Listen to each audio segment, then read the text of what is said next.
it. So it's a pleasure to hand over to Brigitte Bocqué, Chair of PensioPlus in Brussels, and she will be chairing the next session, so I will hand over to you.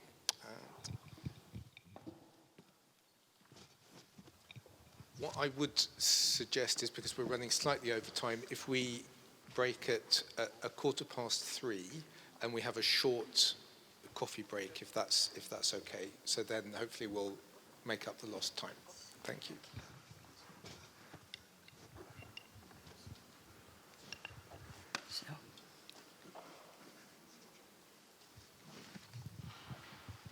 Okay, so I'll try to respect the time schedule and take up the thread from what we have been hearing so far this morning and the keynotes from Harmen and Martin. I think it's clear for everybody at this stage that the European occupational pension landscape is in a process of transitioning from a mix of defined benefits and defined contributions products towards one dominated by defined contributions. Insurance corporations and occupational pension funds being significant providers of long-term capital to the economy. And while this shift could have a significant impact in the long run on financial markets, notably in the Netherlands, where occupational pension fund assets currently exceed 200% of GDP, so it's quite an amount of money. So, but also on top of the potential reshuffling of portfolio allocations resulting from this shift, the turmoil in the financial markets due to high inflation rates, to the evolution of the interest rate curves, of course, one needs to bear in mind the risks that individual members and beneficiaries face when they build up their own pension pot in a DC environment. This goes, of course, from the investment risk. Everybody is well aware of that. The problem of the costs and the charges. This was evoked this morning. The administrative and governance risks in the accumulation phase, to the retirement income risk and the longevity risk in the decumulation phase. Another risk factor to be taken into account is the knowledge gap of the individual members and beneficiaries, which might result in misunderstanding and mistrust towards occupational pensions. And this is something we should all bear in mind when talking about this subject. So these are all elements I would like to propose to handle in this panel discussion. And I'm happy to be with all of you, gentlemen. So I will briefly present the people who are on stage. And starting with Rafael Krönung, who is the CEO of Aon Germany, switching to Hansjörg Müllerleile, who is the CEO of MetallRente GmbH, and then to my left, Harmen van Wijnen, but he was already introduced through the keynote, and ending with Georg, Thurnes, chairman of ABA Germany. ABA Germany is the association representing all matters concerning occupational pensions in the private and public sectors in Germany, if I'm not mistaken. Right. Okay, so I will start maybe the discussion with the first question about your opinion of the current situation and what is exactly meant when we talk about a shift from DB to DC. So basically, the subject was already absorbed this morning, but Harmen, would you like to start with the situation in the Netherlands and the way you see things? Yes, I already mentioned it in my my lecture, it sounds a very big shift, DB to DC, and a lot of people are thinking there's a big change for the members, but in the situation in the Netherlands, as I told earlier, it was already not strict DB. I think the main thing is that we don't communicate and don't calculate in pension rights, but we communicate and we calculate in capitals, and that's the main thing. And or you have in the DB system you have guarantees and conditional guarantees, or you have in the DC system you have extra characteristics to buffers, that kind of things to stabilize. So I want not to overreact on the shift. So that's very important, I think. Okay, so if I may rephrase, probably what you're thinking, what you are saying is that hybrid schemes have been known for some time now, and that what we see today and that we call a shift to DC, as a matter of fact, has been on the table for quite a long time. Yes, especially in our situation, we still have a collective investment policy strategy. It's not the individual strategies. That's indeed what you're saying. Is it was hybrid and it will be hybrid with a little shift. And would you also like to comment on a theme which came back regularly during the presentation, which was this question about the implicit guarantee of the employer in some instances?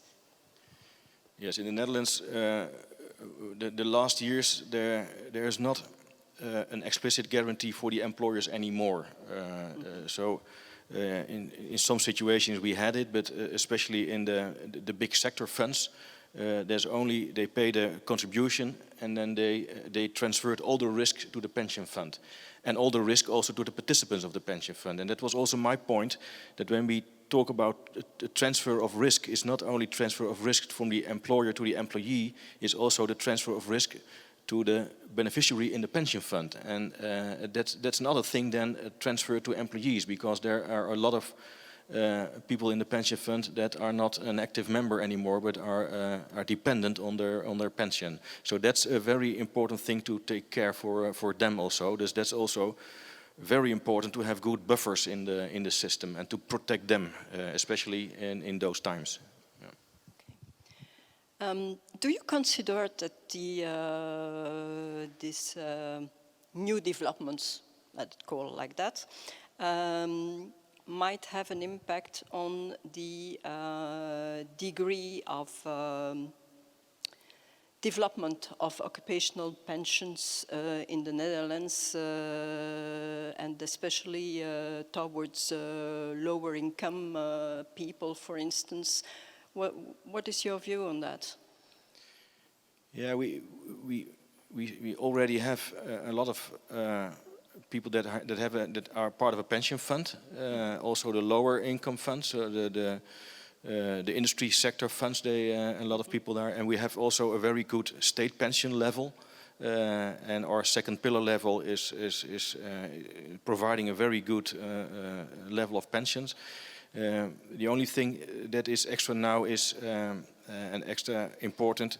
That part of the labor market is flexible. The freelancers and people that don't have a contract with an employer, and also the young people. It's now also possible or obliged to provide pension schemes to employees from 18. So.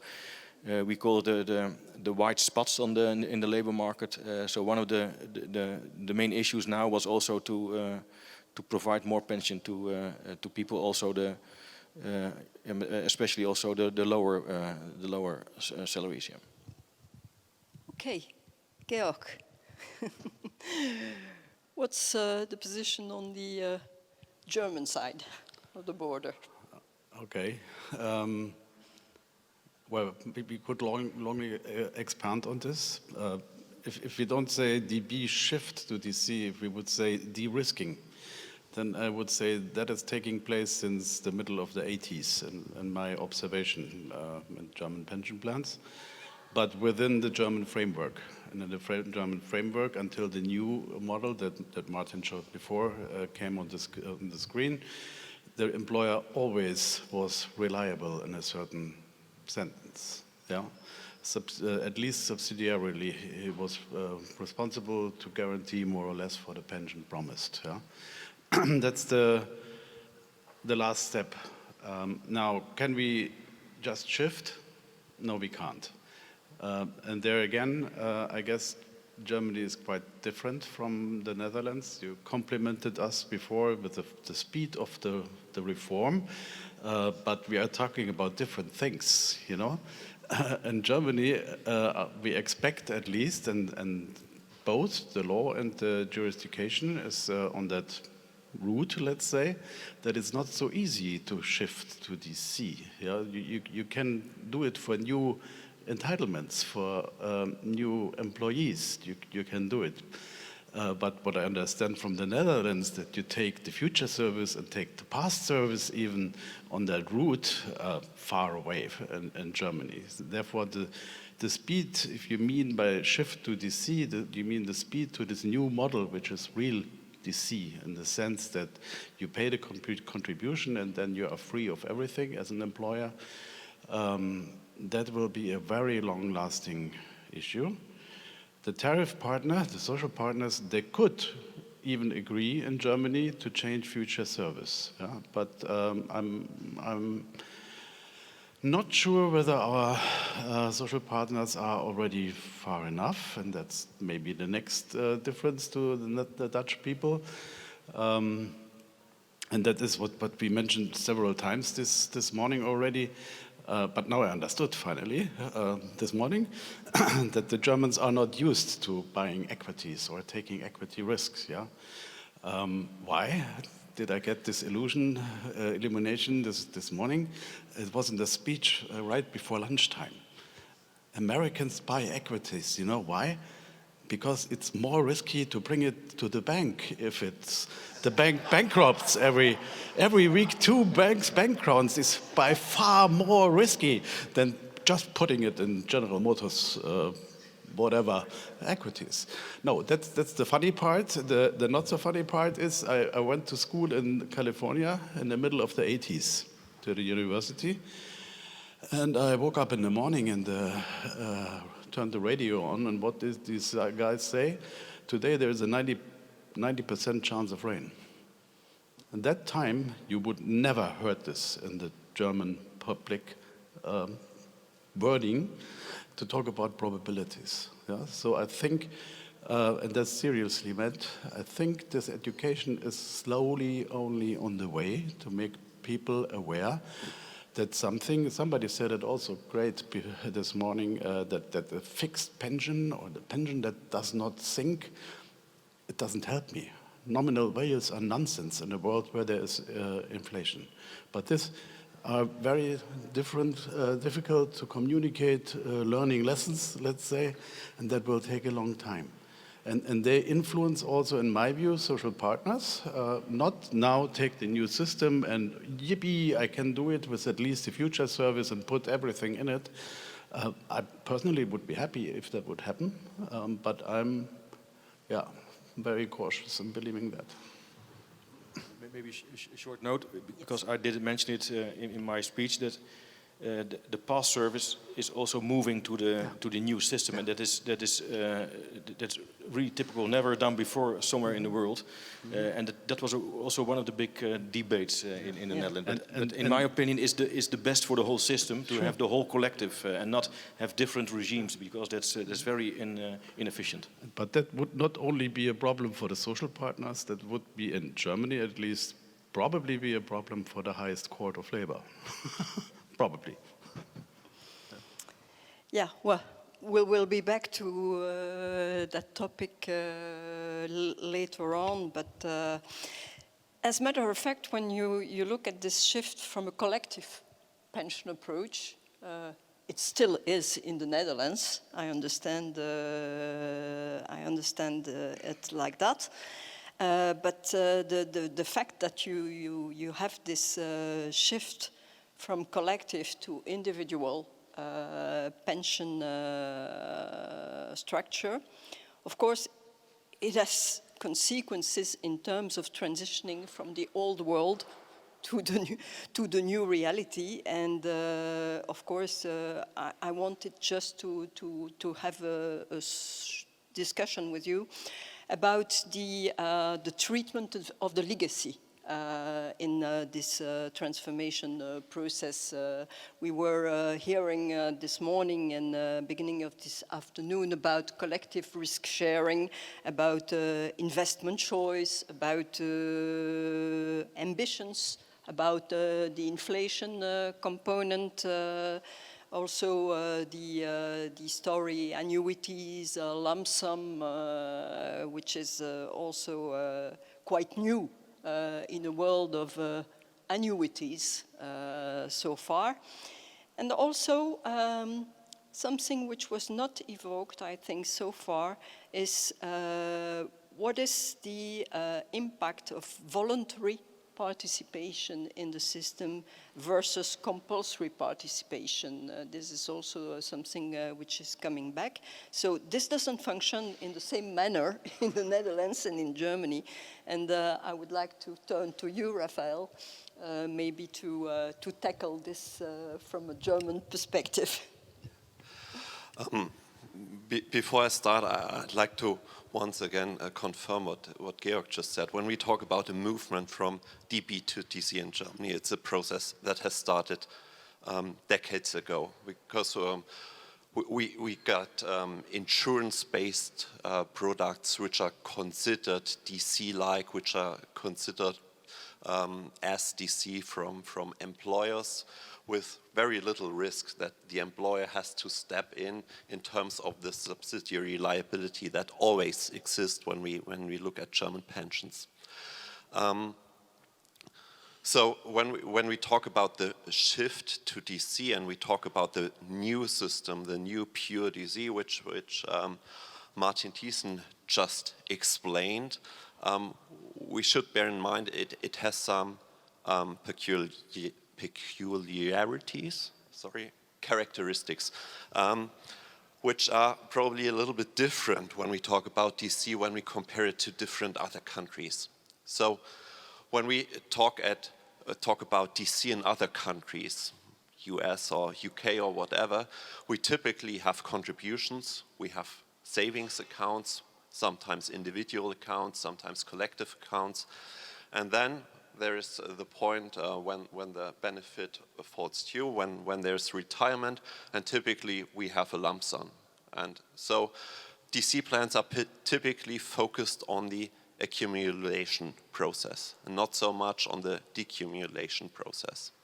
So what we see in the shift from DB to DC is a transfer of risk from the employer to the employees. And we have investment risks and we have longevity risks. So the employee has to decide what to do with the lump sum at the age of retirement. So what we have in Germany is a system that covers both periods, accumulation period and decumulation period. And I think the more interesting part of the system is the decumulation period. Because accumulation, you have some kind of savings. One special characteristic of the German plan is you have additional employer contributions. And then at the age of retirement, you start an ongoing pension. So lump sum payments actually are not allowed under German pure DC systems. That's something we should consider. And that's quite different from what we see in other countries worldwide. So we start an annuity, and the special thing is that it's a flexible annuity. So the level of pension benefits could go up and down depending on the funding level. And this is a completely mind change when it comes to the German system. We have never had a situation in Germany where the level of pensions could actually decrease. And it's something where unions still struggle, where employees still struggle and where also employers still struggle and are definitely afraid. When I talk to different employers, they tell me, we can explain the system as long as we want. As soon as we have the first reduction of benefits, I'm afraid that all our pensioners will stand in front of the building. So I'm quite cautious to introduce such a system. So we definitely need a mind change to establish the new system. And then when this will actually happen, and I'm quite confident that this is really a good system, it will take centuries or at least decades until we see real effects in the shift from DB to DC. Georg has mentioned it already. You know, we talk about future service, and not only about future service, but future service for new pension promises. So currently we cannot transfer existing past service, and the past service for the old systems with the high guarantees, that's where our companies actually have their pains. We cannot move these DB systems in new DC systems. That's not possible. And even for future accruals, where we would say it must be possible that when I have two employees who do the same job, get the same salary, we pay the same contribution, both should get the same benefit out of these contributions. This is not so easy, because even the future service is protected by labor law. So you need very, very, very good reasons to make adjustments for future accruals and existing pension promises. So the shift to DC, especially with the newly established pure DC model, is only focused on new entrants, new employees, new pension promises. So all the past and even existing pension promises are difficult to change. So that's probably one major aspect when we talk about the shift from DB to DC in Germany. Maybe with the addition that, Rafael, the tariff partners, they could change the future service if they can convince the represented population, right, Hansjörg? Yes, that would be quite.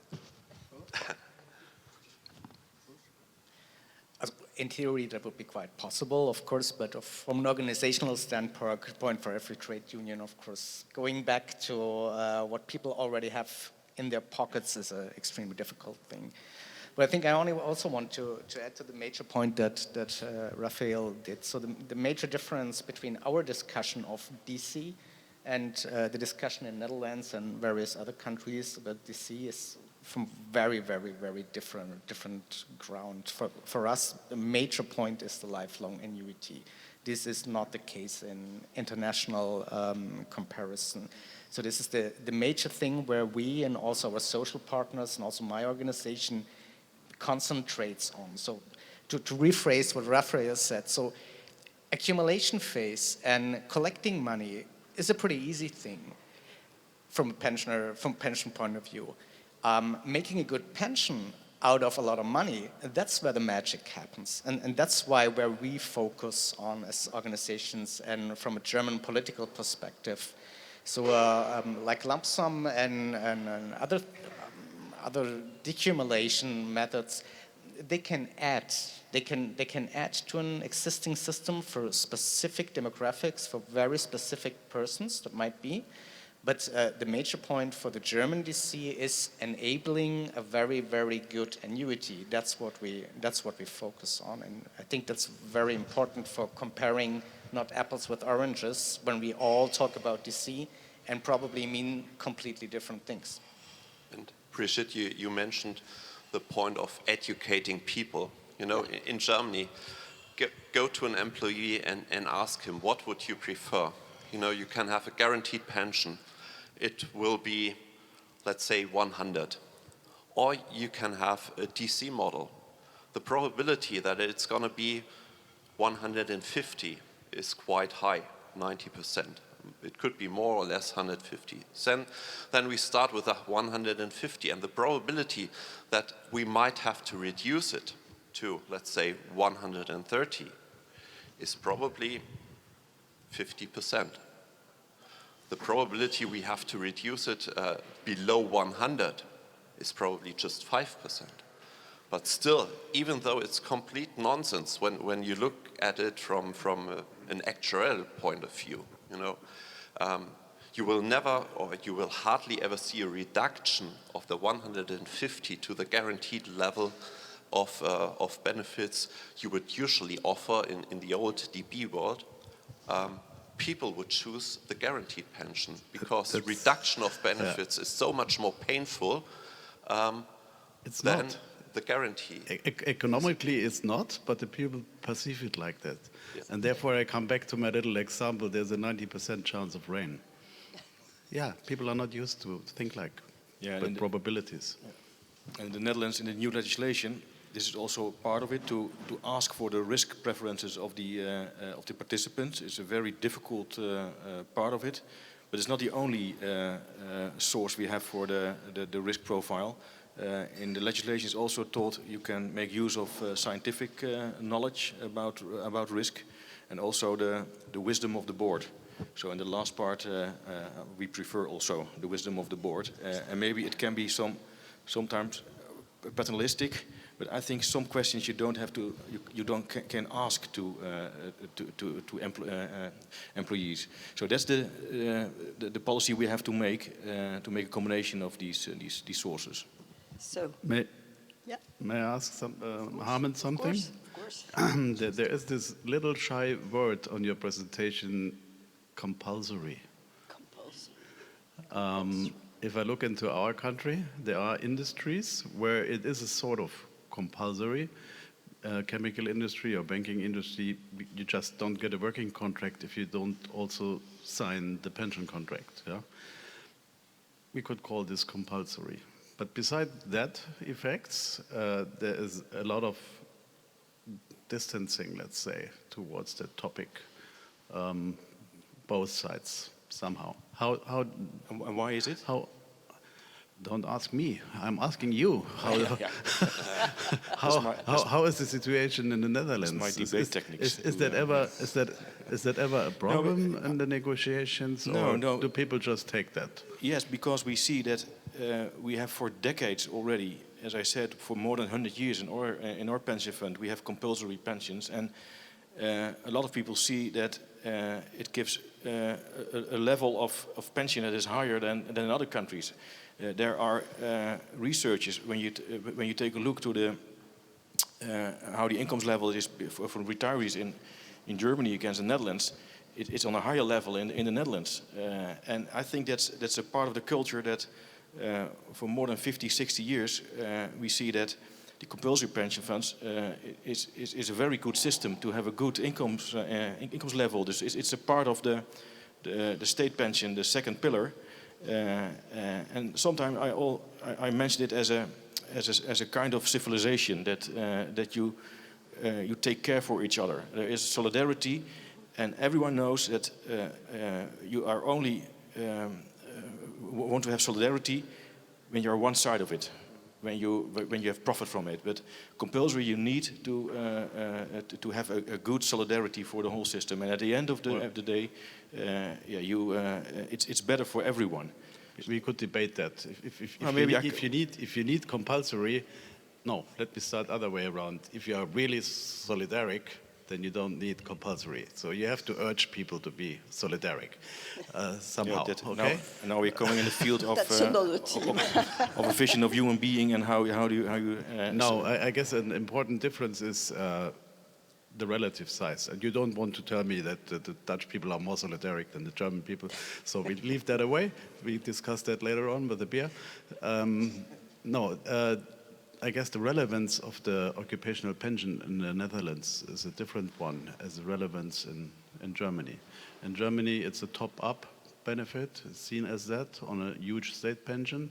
And if I understand correctly, in the Netherlands, it's almost 50% of the total pension. And then you get a different assessment to it.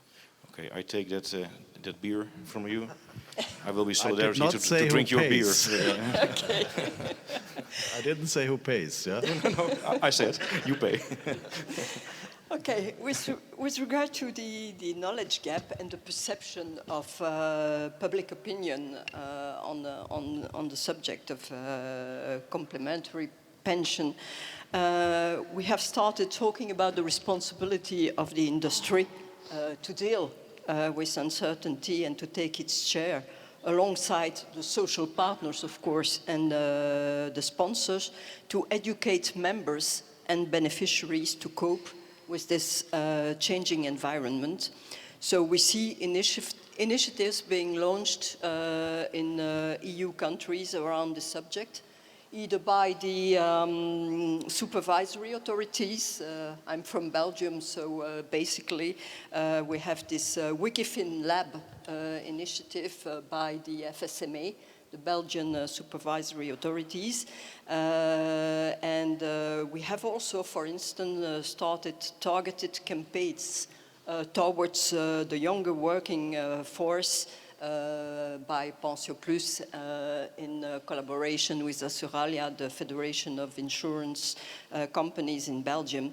So I noticed somewhere that MetallRente made a study, an inquiry back in 2022 about the expectations of young adults with regard to their pension benefits.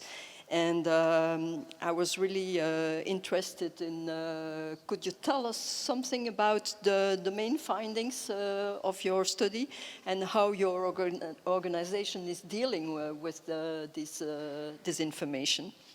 Sure. So we do that study for 12 years now. I think that's the important point.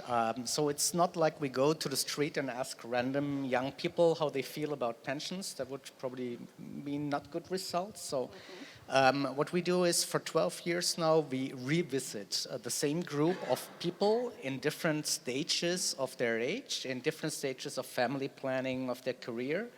And so try to find out correlations between different economic climates. So how do people just develop their views on savings as such and savings for pensions in specifics? And we specifically ask young people between like 17 and 27. So that's the core group. So just to give you an overview.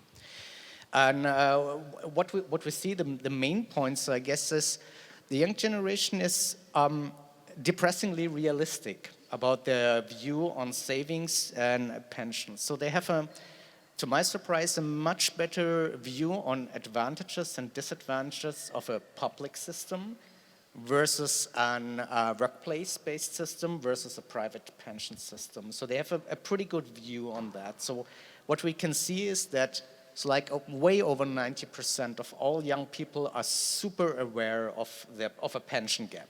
Probably not of their pension gap, but of the existence of a relevant pension gap. So there we do not see a deficit. So I want to say we do not have to make them aware that there is danger ahead. Danger ahead would be probably even be the right word. What they on the other hand say is they are driven by, and that's a bad thing, they are driven by fear. They are driven by fear of getting into poverty in old age. This fear is much stronger than it was in the past. So this emotional aspect has increased in the last 10 to 12 years. So people in the beginning of 2000s young people were skeptical.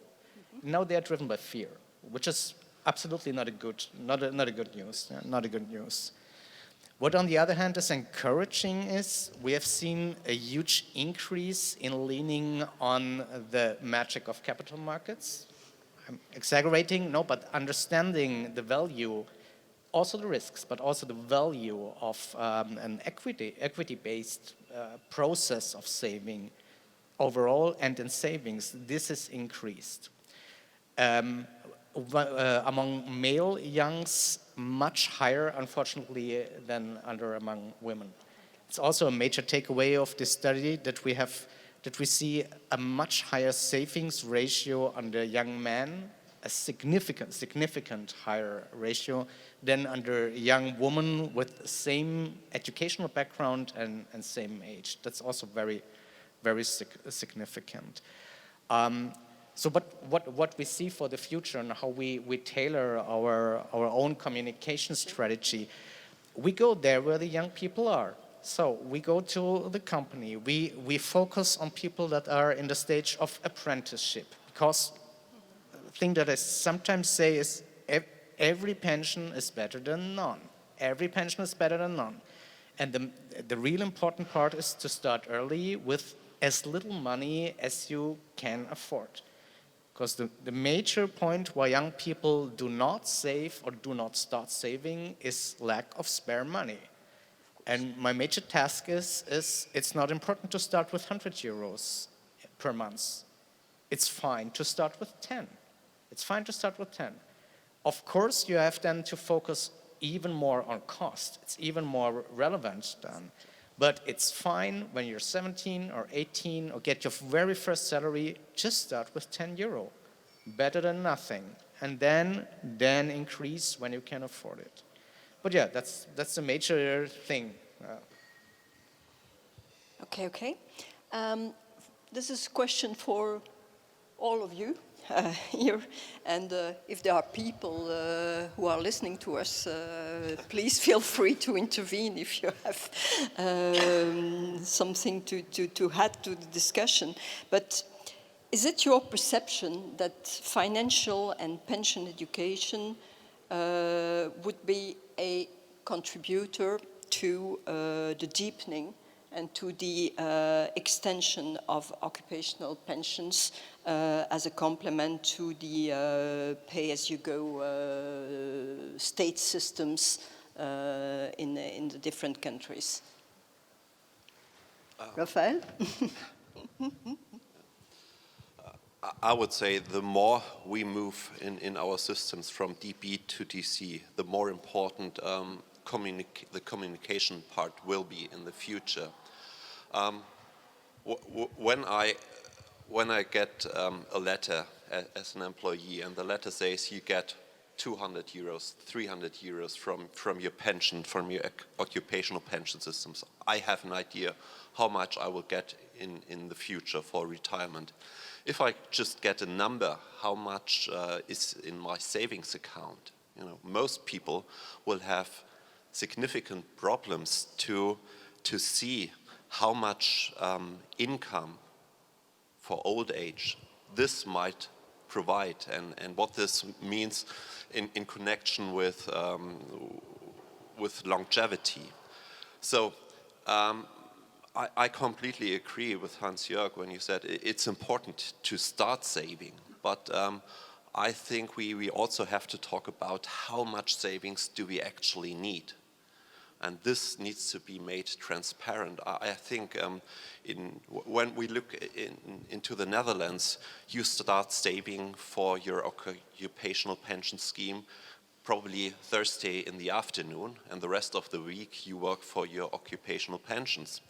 Most people in Germany probably start saving for their occupational pension schemes a few minutes before they end their work on Friday in the afternoon. So that's a major difference. Obviously, there's the whole pension systems are different in the Netherlands and in Germany, but very much when we look into the percentage of employees who are covered by pension systems in Germany, we just look at persons who have some kind of pension promise at all. But there's a lot of people who have very, very small pensions. All those restock contracts or things like that will deliver very, very small pensions finally and won't solve our problems with old age poverty. So this really requires a good communication to make it apparent how much saving is actually needed. Education may be also important. We have to differentiate between low earners, let's say, and young people. There is a certain correlation between those two groups, but not necessarily. And for the low earners, there's something very good underway, what Mr. Schmachtenberg this morning indicated already. And yeah, I guess we get there that we can expand that subsidies a little bit for low earners because they just don't have the money. For maybe more the young people, your question points to the questions, where do the people have a choice? Yeah, they earn €1 and do they have a choice where to put it? If I look at a compulsory system world, it's easier for them, this decision. And if I look here and I see the choices, I have to state that felt every day there is a new instrument around, be it PEP, be it participation in the own company, be it salary sacrifice to a pension plan, or be it Riester or whatever, and a third pillar product. This whole variety of things, that needs a lot of education. And for some young people, it over asks them. And then they say, oh, no, that's confusing me. Therefore, for them, maybe that compulsory idea would be quite good. That's one of the beauties of the compulsory, that especially young people, that they don't have to take care of it. So that's, I think it's a very good system to have a compulsory system for them. There's another perspective that sometimes there are live events that participants don't realize what's the effect of it. Stop working, or so that's, we also have to educate them with all the live events, what's happening. And in the new legislation in the Netherlands, we also have the obligation to take care for them. There are very strong rules to coach them and to provide good information to make the good choices then. So duty of care is the message. Yes, duty of care. Yeah. But I think if I can add to that, I think that's a very, very relevant aspect. So careers over time and lifetime change. There's lifetime events that have way higher influence on your pension level in old age than a lot of actuarial things. Let's put it like that. So it's most of the things are just real life stuff. Life happens and affects your pension, basic. So I personally do not believe so much into the aspect of financial education, but more in the aspect of financial orientation. I think that's a relevant thing. Also, the German social partner model does in no way rely on financial education. That's not the case. What's important is you have a trusted person that gives orientation. In our case, it's the social partners. And of course, it would be, from my perspective, a much easier contribution to people's behavior to have, like you have in UX, there's the customer journey. You have a pensioner or a journey where you see lifetime events. This is important, 10, 20, 30 years. How to deal with life with regards to pensions. This would be, from my perspective, a much higher contribution than trying to teach 18 years old about the magic of interest rates. I mean, when I was 18, I invested all my money in guitars, cause rock and roll. Yeah, sure. Yeah, I started probably with 25 to save first-time money. I guess Georg the same, just with other instruments. I had to save a bit longer for my piano. Yeah, right. Guitars are cheap, so that's a good thing. Yeah. Well, as Fausto Parente was putting this morning, it's also a question of information and transparency, and the subject of pension tracking and benefit statement, readable benefit statement for the people, because sometimes when you see an individual benefit statement appearing in your mailbox, say just, oh, what does this represent in the end for me as an individual? Yeah. Okay. So time is flying, but we still have some time. So maybe to round up this panel discussion, some words about intergenerational fairness in occupational pensions. One of my favorites. Yeah. So while preparing this panel discussion, someone was evoking the fact that everybody is interested in getting his or her part of the cake, but that nobody is ready to give up what he or she already has in store. So basically, you were also mentioning in your keynote, Armen, that the ambition behind the new pension system in the Netherlands was to have a more personal, transparent, sustainable, and labor market-oriented system. So what does this inspire to us all, this question of intergenerational fairness, solidarity, renunciation sometimes? If I may pick that up, because I brought it in.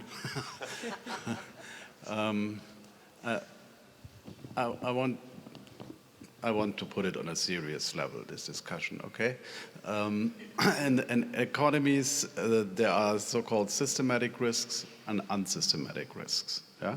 As long as I live in a world with only systematic risks, it's not necessary to do something for intergenerational equalization, because then you can have the hope that the time fixes the issues. Yeah?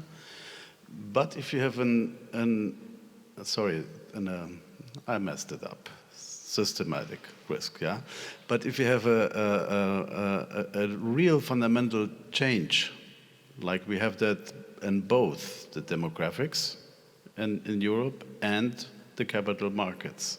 Yeah, now we have seen since last fall interest rates increasing a little bit, but comparing to the times where we set out all these pension contracts being out there with the guarantees and the discount rates, from that levels we are far away. Yeah? So if you live through something like this, such a fundamental change, yeah, then you cannot do nothing and state time will fix it. Yeah? That's my thesis. Yeah? And therefore, I said if you want to do something to improve intergenerational fairness in such situations which we have for the demographics and on the interest market, then you have to do something. Yeah, and doing something does not work if everybody wants to keep what he has. Yeah, then you can only make the things for the young people, you can make them different, but they carry it. Yeah, but it's worse, at least in our environment. They carry it, then the lower level, let's say, but with their surplus, they finance us, me. I'm a baby boomer, yeah, par excellence. Yeah? So they finance our guarantees, and they by themselves has less chances to save, especially when the interest rates are low. No? And therefore, I say, if you want to do something for intergenerational equalization, we have to give up on something. Otherwise, you cannot talk about it. Or you do it like Harmen. Not in person, but important. Yeah? Also, yeah. In person, I did it also. Yeah, I can tell you. With the third beer.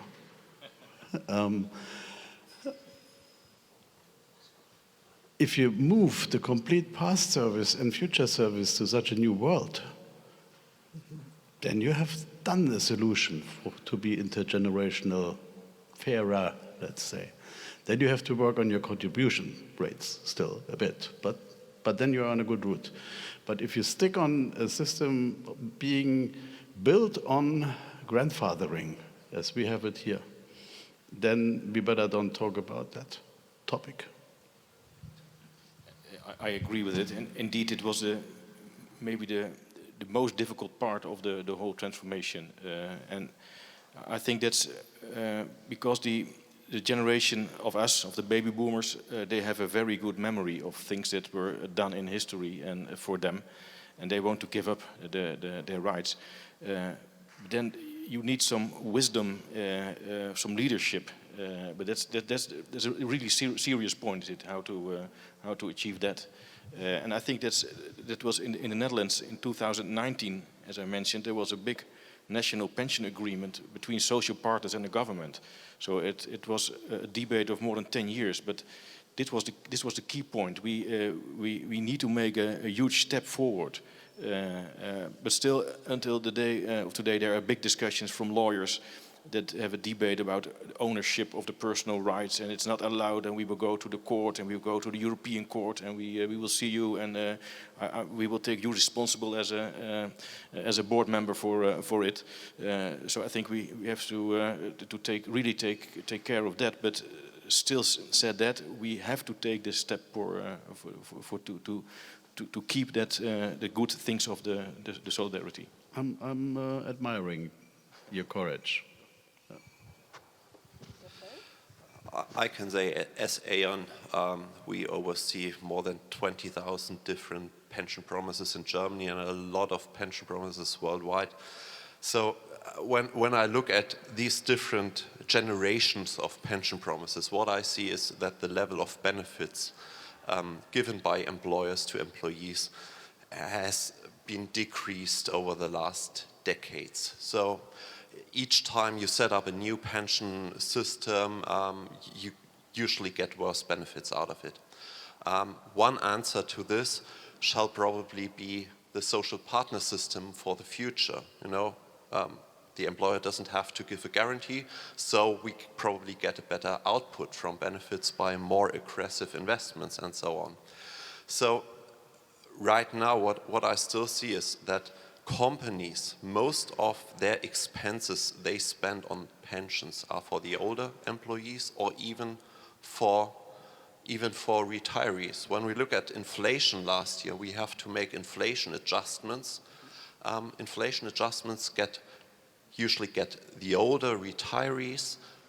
They have the good pension systems and they get adjustments of 15–20% at the moment. And the money that is needed here for the retirees is not there for the young people, for the current employees. So we definitely have an issue around intergenerational fairness when we look at our German pension system. Hansjörg, last word. Big honor there. I mean, well, every generation faces its own challenges, of course, and there's a lot of justifications why the baby boomer. I'm not a baby boomer. The baby boomer generation has deserved something. That happens with every generation. So I also, for myself, try to focus on things that I can solve, on battles that can be won, not battles that only can be lost. The intergenerational topic is, to me, a topic that should be solved in the first pillar. There it's extremely prevalent. There is really a big injustice. In the second pillar, there is also injustice, but the biggest protection against intergenerational injustice is an equity-based system. It's participation in an equity-based system. And this is exactly the point where also the German DC, the German pure social partner model is attached to. And to be focused on the generations to come, not the generations that already have been.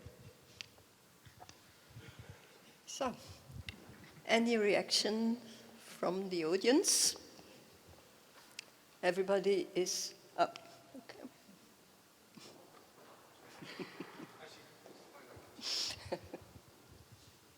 Assume my right to jump up on the stage.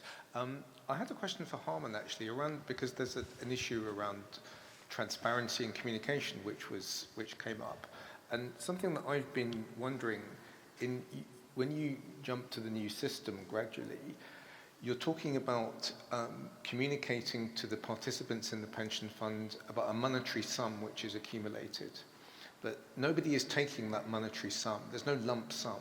So immediately it's going to be converted into an income. Don't you have a communication problem there? Because no one is thinking in terms of lump sum, or if you think of a lump sum, it's very misleading, because also if you take 100,000 euros, that may seem like a lot to a lot of participants, but in terms of annual income that's going to generate over 20, 30 years of retirement is very small.